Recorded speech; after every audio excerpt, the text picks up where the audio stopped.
UAAP dropped the hammer on UP Fighting Maroons head coach Bo Perasol. Coach Bo will now miss UP's next 3 games after the UAAP slapped him with a suspension following his outburst against the officials during UP's loss to Ateneo. Joining us today on the line is Coach Bo to give his thoughts on the suspension. Coach Bo Perasol now joins us. Coach Bo, is the 3-game suspension too harsh? Yes, Miko, definitely. That's too harsh, no? I'm basing it actually from the fact that I have yet to hear in my so long years here in the UAAP that an ejected coach has yet to be suspended for 3 games. Bakit sobra yung 3-game suspension? Well, number one, wala naman sa rules yun eh, no? The good commissioner was saying yung 1-game suspension, that is automatic, no? That is what we can accept.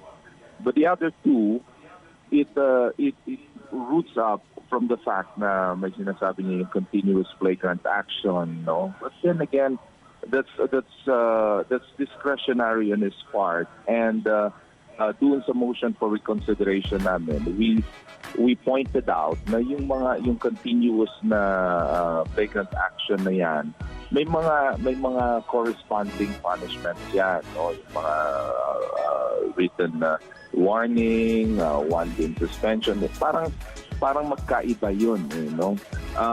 For me, at saka sa management namin, no? So we feel na yung 1-game suspension, yan lang yung winawarrant ng action na nagawa ko. So the appeal is ibaba, no? Ibaba yung 3-game suspension to a 1-game suspension. Coach Bo, how confident are you that this appeal will be granted and that your suspension will be lowered to just 1 game? Doon kasi sa we pointed out every action or every point na we're trying to contest yung extra 2 game suspension, no? And this is not just about appealing na or ibaba nyo naman o kawawa naman kami. It's not that, no? Ang appeal namin is based on points and based on rules na ano ba yung tama, no? We cannot just be discretionary, or we cannot just be parang emotional about it, no? What does the rule say? Ano ba ang sinasabi ng rule na pag may mga infractions na ganyan, ano bang i-merit niya? So that's why I'm confident na when we point out yung clarification namin with the Office of the Commissioner, that they can see also the point that we're trying to emphasize, at hindi ito tumatakas o hindi ito tumatawad, walang ganyan, no? Ang pino-point out namin is ano ba yung dapat? Ano ba yung dapat? Hindi yung patawarin mo naman kami dahil 3 games yan, mahirap para sa amin, no? I don't think that is the point. The point is ano ba yung dapat na ipataw sa akin after yung ejection ko. Well, thank you very much, Coach Bo, for clarifying that. And, of course, best of luck on your appeal and for the rest of the tournament with the UP Fighting Maroons. Maraming salamat, Coach Bo. Maraming salamat, Nico. Thank you. So that's Coach Bo Perasol and explaining kung bakit yung appeal nila is dapat 1 game lang instead of 3 games. So let me ask our analysts here, Jet Manuel and Martin Javier. Guys, do you feel, or what is your take on the notion na yung 3-game suspension might be too much?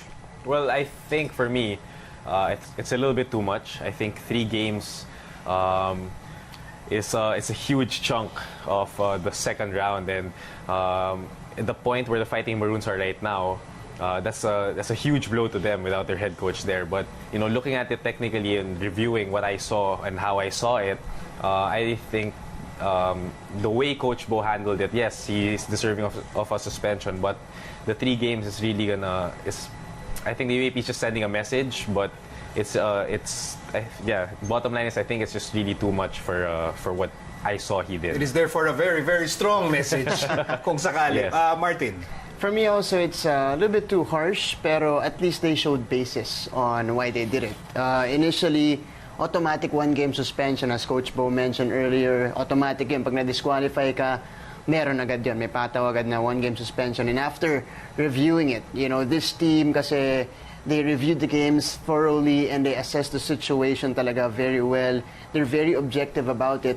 So there's a reason behind, the additional 2-game suspension, which were, of course, the acts of aggression, according to their statement. Kahit pinipigilan na si Coach Bo nung coaching staff ng Fighting Maroons. So I think for me, a little bit too harsh, but I think at least there was basis why he made the decision. And it's also a way to regulate and prevent this from happening again in the future. Because I think that's one of the things, one of the priorities by the commissioner this year is to, make it about the game. Not make it about anything else.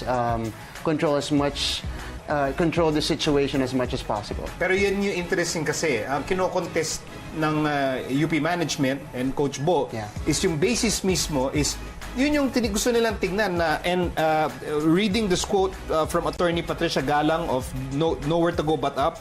Attorney Galang goes, we know that tough sanctions are sometimes needed to deter unwelcome behavior on the court, but the penalties meted out by the UAP should be commensurate to the violation. So itatahi natin yan to what Coach Bo said, na hindi sila parang nagre-request na ibaba. Ang sinasabi nila, hindi tama yung 3, dapat 1 game lang based on the facts. Yung mga pinisent nila na facts. Yeah, but we always have to respect what the commissioner will say and what power he has, because that's why he's in that position in the first place. So, looking at it objectively, he has that power to extend and that's what he felt he needed to do. And we have to point out also na it's a new commissioner, Commissioner Ilagan, and his experience with the ABL and the way he wants to handle things. It's really gonna be difficult to prove na ito yung ginawa nyo last year, ito yung ginawa nyo before, and then lead it up to why are you doing it now? Because like I said, iba na yung pag-handle sa league.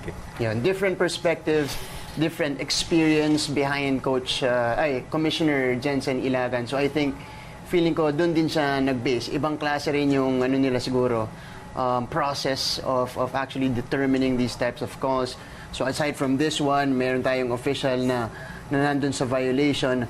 Ano pa ba yung kailangan natin gawin? Which I think they can compare to their experiences before. Okay, ito yung ginawa namin before. This is how it happened in the international scene.